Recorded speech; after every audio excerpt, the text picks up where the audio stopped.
Hello beautiful friends, welcome back to the channel. Today I wanted to record a sit-down video answering some of your questions about intuition. So if you don't know, my name is Cami Minerbo and I work with helping you deepen your connection with your intuition and with your soul so you can actually live a life that is aligned for you and no one else. I have opened a little Q&A box in my Instagram and I asked you guys if you have some questions about intuition that you'd like me to answer, and I wanted to focus on some of specific ones. Yeah, let's just dive right in, I guess. The first question that I really wanted to hone in is, how do I learn to trust myself and not second guess my intuition? That's a huge question, and the main answer that I have for this question is that you just have to start.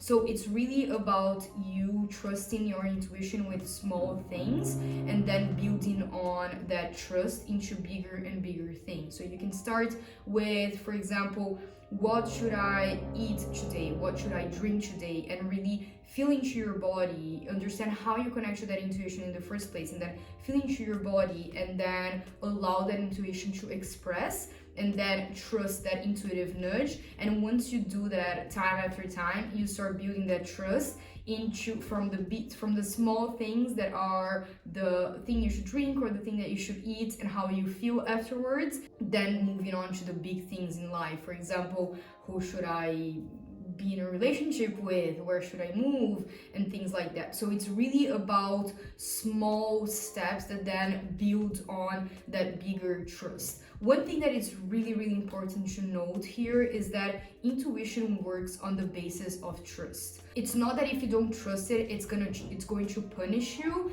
but it's just going to dim its light, not on purpose, but it's just because it's how intuition works. So it's as if we have this channel, and every time we trust, we take a little bit of the rocks that are inside of this channel or the blocks that are inside of this channel, and the more we trust, the more we take off these blocks and the more we receive intuition. The more we don't trust, the more blocks we put back on this channel and the less that we receive of it. So it's not something that is to punish us, it's just something that it's basically how it works, because intuition and the divine guidance, they work with our free will, and if we don't open up ourselves to that, if we express that we don't want help from it or that we are not trusting it in some way, it's just going to allow us to do whatever we want to do in our lives and not mess with us and not, shine its guidance to us. So it really is all about starting to trust with baby steps,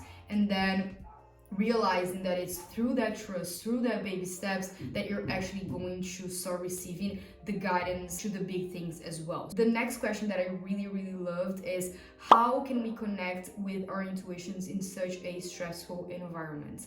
And I feel like that's a very beautiful question, because we are living in very stressful and traumatic times, and I feel like it's really down to each one of us to understand how we can quiet ourselves and find this space of stillness to connect to that peace and to that inner knowing that exists inside of us. So intuition does not come from a cluttered mind. It cannot come through a cluttered mind. So it's really important when we are wanting to deepen our connection to our intuitions that we find stillness and that we find quietude and that we create that place of peace and of silence so it can come through. So when you are living in a very stressful daily life, it is important for you to craft a little time, even if it's 1 minute, 5 minutes, whatever that is, to quiet yourself and to get still. And that means not necessarily listening to guided meditation or something like that, or listening to some music. It's really about getting still and getting quiet, completely quiet.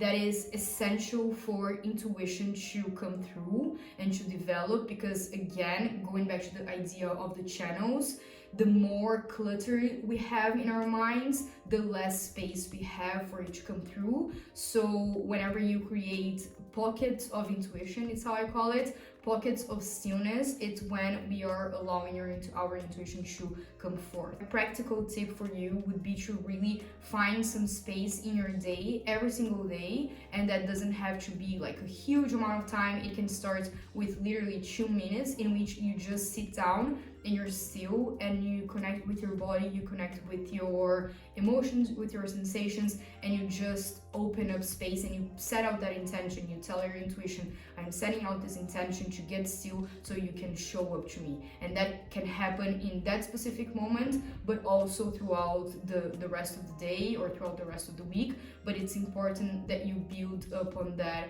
pockets of stillness and pockets of intuitions throughout your life.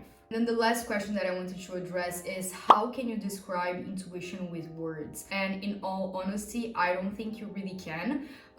If I tried to define intuitions in the way that I see it energetically, I feel like intuition is the bridge between the human reality and the divine realm. So I feel like it's the elements in us that connects us to the divine and connects us to our spirit guides and connects us to the energy that we all have inside and outside of us and that we all are, and it's that oneness kind of energy, and that is the entire universe. So I do believe, in my own words and in my own way of energetically reading intuition, is what bridges this realm between and the universal kind of like energetic realm. So that's how I perceive it to be, and that's also what bridges us with our soul and our aligned path. That's why I always say that for us to deepen our connection with our intuitions and soul, I do believe that they can be the same thing,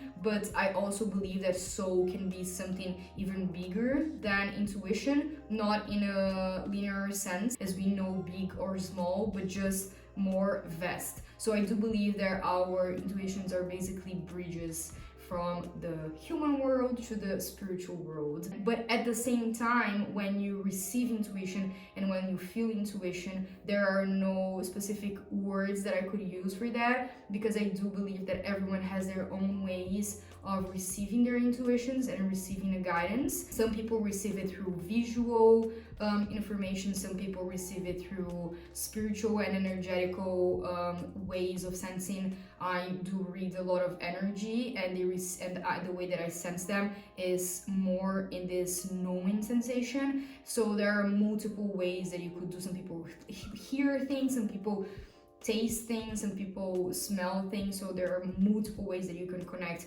to your intuition and receive that intuition. Some people are more somatic in their connection, so they feel it more in their body. Some people visualize things. So it's a lot of different ways to just basically do the same thing, which is receiving divine messages from the spiritual and seeing into the spiritual realm, into the energetic realm, and then bringing that back into the 3D human reality, basically. So yeah, guys, that's it for today's episode. If you want to deepen your connection with your soul, with your intuition, make sure to check out my podcast, the Blossom Experiment Podcast, in which I talk about all of the things of living an intuitive life and also how I basically do this work in a day-to-day basis. And if you want to work one-on-one with me on sessions, so you can deepen that connection to your intuition, understand how your own way of connecting and reading energy is, and how do you actually connect your intuition, and also how you can